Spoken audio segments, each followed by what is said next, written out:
오늘 우리 함께 나누실 말씀은 에스더 9장 11절에서 19절까지의 말씀입니다. 에스더 9장 11절부터 19절까지의 말씀 함께 합독하시겠습니다. 그날에 도성수산에서 도륙한 자의 수요를 왕께 아뢰니 왕후 에스더에게 이르되 유다인이 도성수산에서 이미 500명을 죽이고 멸하고 또 하만의 10 아들을 죽였으니 왕의 다른 지방에서는 어떠하겠느냐.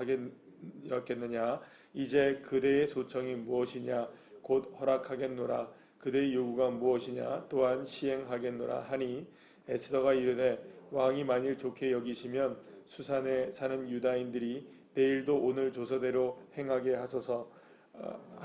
하만이 10 아들의 시체를 나무에 매달게 하소서 하니 왕이 그대로 행하기를 허락하고 조서를 수산에 내리니 하만의 10 아들의 시체를 매달리니라.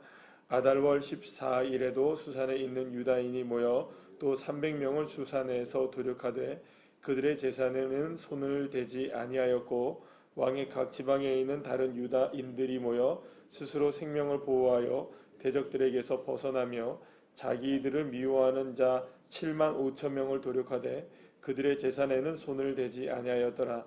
아달월 13일에 그 일을 행하였고 14일에 쉬며 그날의 잔치를 베풀어 즐겼고 수산에 사는 유다인들은 13일과 14일에 모였고 15일에 쉬며 이날의 잔치를 베풀어 즐긴지라.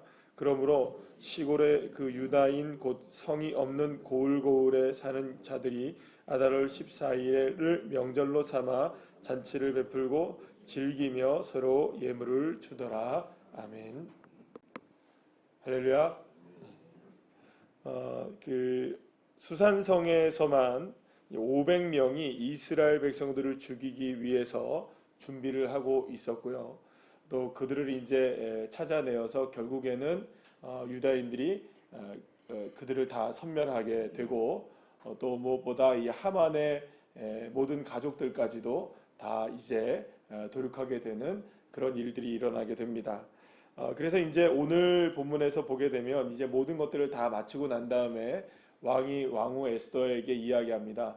이제 또 무엇을 원하느냐, 또 시키는 대로 내가 다 하겠다, 이런 얘기를 하죠.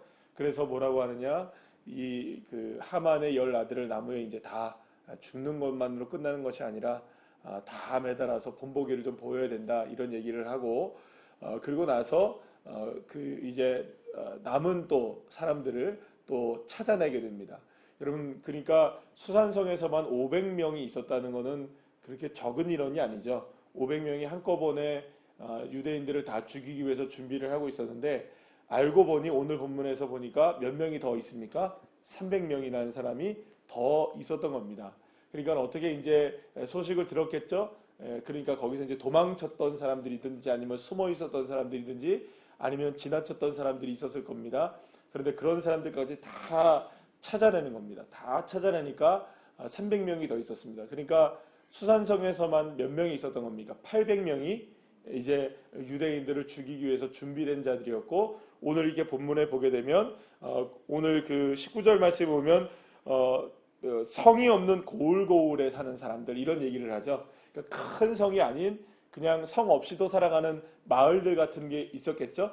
그러니까 그 마을들에 사는 모든 사람들까지도 전부 다 찾아내서 그래서 이 그 페르시아 제국 안에서 그 유대인들을 죽이려고 했던 사람들이 다 몇 명이었던 겁니까? 오늘 본문에 보시면 몇 명이라고 나옵니까? 7만 5천 명. 16절에 보면 7만 5천 명이라는 사람들이 나오게 되는 걸 봅니다.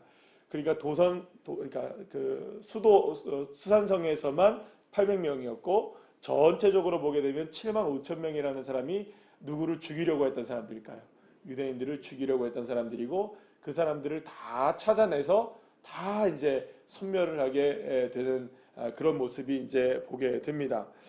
사실 그 지금 우리가 생각해 보면 이 7만 5천 명의 사람들은 이제 명령이 떨어진 상태에서 누구를 죽이려고 했던 겁니까? 이제 유대인들을 죽이기 위해서 다 이제 준비가 되었던 사람들이었습니다. 그래서 사실은 이들을 죽이지 않으면은 누가 다 죽임을 당했을까요? 결국에는 유대인들이 다 죽임을 당했던 겁니다. 자, 그러면 우리 한번 생각해 보죠. 이거는 지금 사실은 합법적인 전쟁이 일어난 거죠. 사실 전쟁이라는 게 합법적일 수는 없겠지만 합법적인 전쟁이 일어난 거예요. 왜냐하면 왕의 명령이 떨어져 있죠. 그래서 두 세력 간의 충돌이 있었죠. 그리고 유대인들이 죽든지 누가 죽든지 이런 대적자들이 죽든지 둘 중에 하나가 일어나야 되는 상황 속에서 누가 앞서 행하신 겁니까? 하나님이 앞서 행하셔서 이 전쟁에서 승리하게 된 겁니다. 그리고 그 모든 전쟁에서 7만 5천 명이라는 사람들을 끝까지 추격해서 다 찾아내게 되었던 것이죠. 그래서 결국에는 이 모든 일들이 이제 승리가 딱 일어나게 됐는데, 그러면 이 승리가 어떻게 일어난 것이냐, 왜 이게 가능했었느냐라는 것을 우리가 처음부터 다시 한번 생각해 보게 되면, 우리 복기를 한번 해보게 되면은 결국에는 이 승리가 일어나게 된 이유는 어디에 있을까요?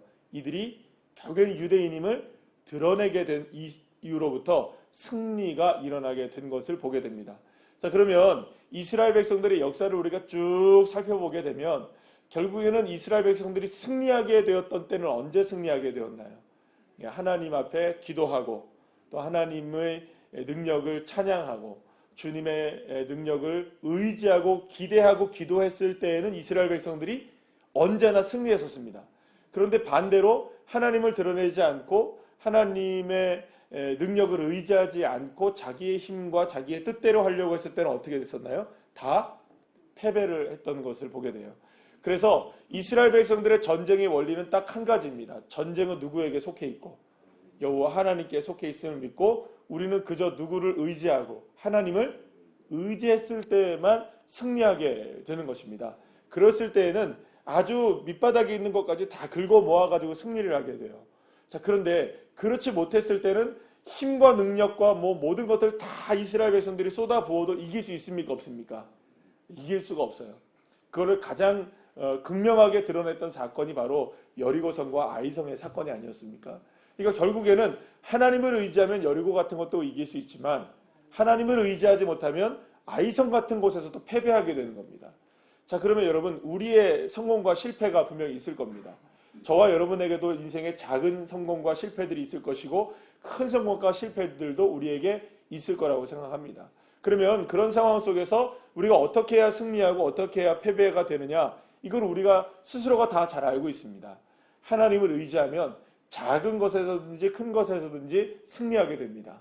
그러나 하나님을 의지하지 않고 하나님을 드러내지 않으면 큰 것부터 작은 것까지 내가 이길 수 있을 것 같은 것이라 할지라도 그것은 실패할 수밖에 없다는 것이죠.